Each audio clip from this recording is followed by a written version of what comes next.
I wept freely as Mom walked me to the bus stop my first day of kindergarten. Leaving home alone and spending the day with total strangers seemed like a patently bad idea. My manly intuition may have been talking to me. Kindergarten shared recess with first grade. Starting day one, a first grader named Greg began methodically bullying his way through the entire kindergarten class. Greg's bully pulpit was the sandbox. He'd pull us over and dump handfuls of sand down our shirts. Within days, we were devising counter strategies. For boys, these included untucking our shirts and tightening our belts. This way, the sand ran quickly in and out, and we didn't have to sit in sandy shorts the rest of the day. 1 in 4 school children will, like me, be bullied. 1 in 10 will experience chronic bullying, a form of trauma that can continue for months, even years, school after school. Recently, bullying has joined the ranks of childhood obesity as a significant public health problem. How is bullying a threat to public health? Research is finding that childhood victims of chronic bullying suffer lifelong effects on both physical and mental wellness. Bullying is a stressor that triggers the fight or flight response. When fight or flight becomes a chronic condition, it increases inflammation in the body, raising the risk of disorders ranging from anxiety and depression to cardiovascular illness. Adult men bullied as boys are at 18 times higher risk of suicidality.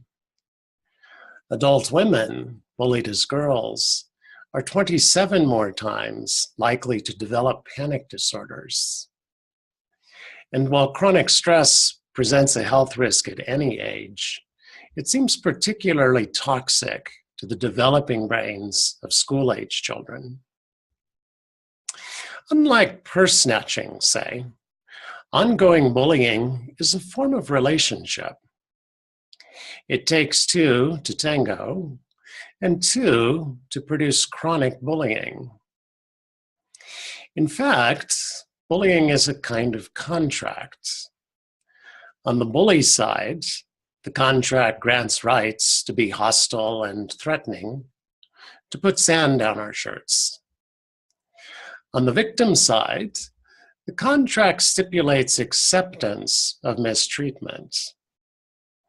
Victims can develop coping strategies, leaving our shirts untucked, but we agree not to challenge the bully outright.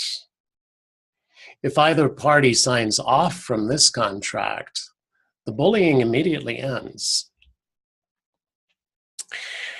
As parents, teachers, or victims ourselves, what can we do when bullying shows up in our world?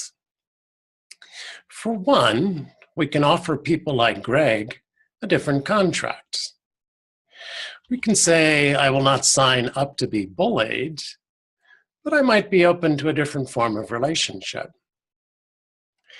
Bullies are oftentimes lonely, insecure people. An offer of authentic friendship can prove irresistible. The word bully derives from the Dutch word boel, meaning brother or lover. Before the 17th century, it was a synonym for sweetheart. This etymology might point to a longing for closeness that lies beneath the bully's persistent and misguided efforts to establish relationship. Victims often tell me they perceive their bullies as being jealous of them. And now and then a former victim moves on to become best friends forever with her former bully. On the victim side, decreasing anxiety and avoidant behavior is a surefire way to exit the bully contract. You may have seen how a cat's running away almost forces a dog to give chase. Something like this happens in schoolyards. I teach victims to stop cowering in the corner of the playground and walk right up to the bully. First thing, smile and say, "Good morning, Greg." These former victims thus unilaterally reset the game board for themselves and the other person. I sometimes wonder what became of Greg.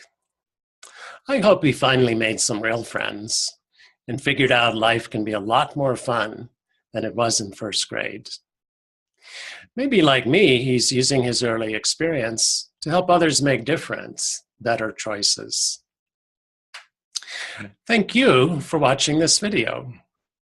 If you'd like to share your experience of bullying or being bullied, you can do so through my website, www.danielminty.com. And if you are Greg, please know my shirt's tucked in, and I'd love to chat.